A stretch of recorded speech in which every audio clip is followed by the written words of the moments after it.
કેમ છો ખેડૂત મિત્રો બધા? અત્યારે જીરાની સિઝન ચાલુ છે. ખેડૂત મિત્રો બધા કાયમથી કાયમ પાણીનું પાવું, જીવાત અને અલગ અલગ બધી ઉપાધિ કાયમ નવી આવે જ છે. વાતાવરણ ચેન્જ થાય એમ નવા રોગ જીવાતો આવતા હોય. એમાં અત્યારે જીરા માટેનો મોટામાં મોટો પ્રશ્ન અને મોટી બીક હોય તો ખેડૂત મિત્રોને છે ચરબીની એટલે કાળીઓ. હવે એ વસ્તુ એક એવી છે કે વાતાવરણ ઉપર અને ભેજ ઉપર આવે છે.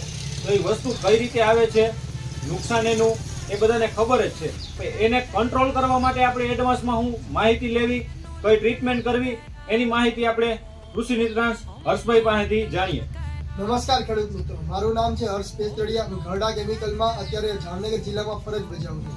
આજે નિલેશભાઈએ જે રીતે કીધું કે કાળિયાના પ્રશ્ન વધારે આવે છે, તો જેમાં તમે પેલા કાળિયાની ઓળખ કેમ કરશો કે તમારા દાણા ચડતા હોય ટીપ ઉપર તમને કાળા કલરનો ડાઘ દેખાય અથવા તમારા દાણા કાળા થઈને ચીમડાઈ જતા હોય અને કાળીઓ કહેવાય, બરાબર? તો એના માટે સૌથી પહેલા તો તમારે ફિલ્ડ ઉપર જઈને ખેડૂત મિત્રોએ જ્યાં જ્યાં કાળિયાના ડાઘા હોય ત્યાં એક આપણે સાટીકડું ભરાવી દો, જેથી તમને ખબર પડે આટલી જગ્યાએ કાળિયાના ડાઘા પડ્યા છે. તો આખા ફિલ્ડ ઉપર તમારે વ્યવસ્થિત ચક્કર મારીને આઈડેન્ટિફાઈ કરી લેવાનું કે ક્યાં ક્યાં કાળિયાના છોડવા વધારે દેખાય છે.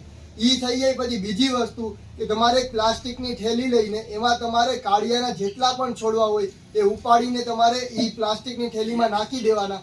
એ ધ્યાન રાખવાનું કે એ તમારે હાથ બીજે ક્યાંય ના અડે, જેથી કાળિયો આગળ પ્રસરે નહીં.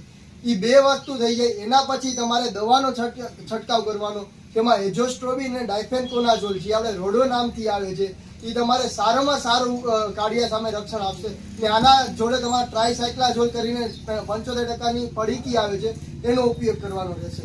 આ બે ટેકનિકલનો ઉપયોગ કર્યા પછી ત્રીજા અથવા ચોથા દિવસે તમારે મેન્કોઝેબ પાવડર અને 05234 એ બેનો સાથે સ્પ્રે કરવાનો રહેશે, જેથી તમને કાળિયા સામે સારામાં સારું રક્ષણ મળશે.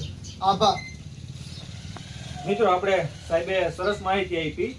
એની સાથે જ અત્યારે ભેજનું વાતાવરણ હોય, ઠંડી હોય, એટલા માટે કોઈ પણ રાઉન્ડ મારીએ એની સાથે અથવા જે કાળિયાની આપણે રાઉન્ડ મારીએ છીએ એની સાથે સ્ટીકરનો ઉપયોગ કરવાનો, જેનું એક કોટિંગ કરશે અથવા તો છોડ ઉપર પરત લાગશે, જેના કારણે ઉપરથી ઠાર બેજ તો ઓછો થાય અને રિઝલ્ટનું આપણે જે દવા છાંટીએ એનો સચોટ રિઝલ્ટ મળી શકે.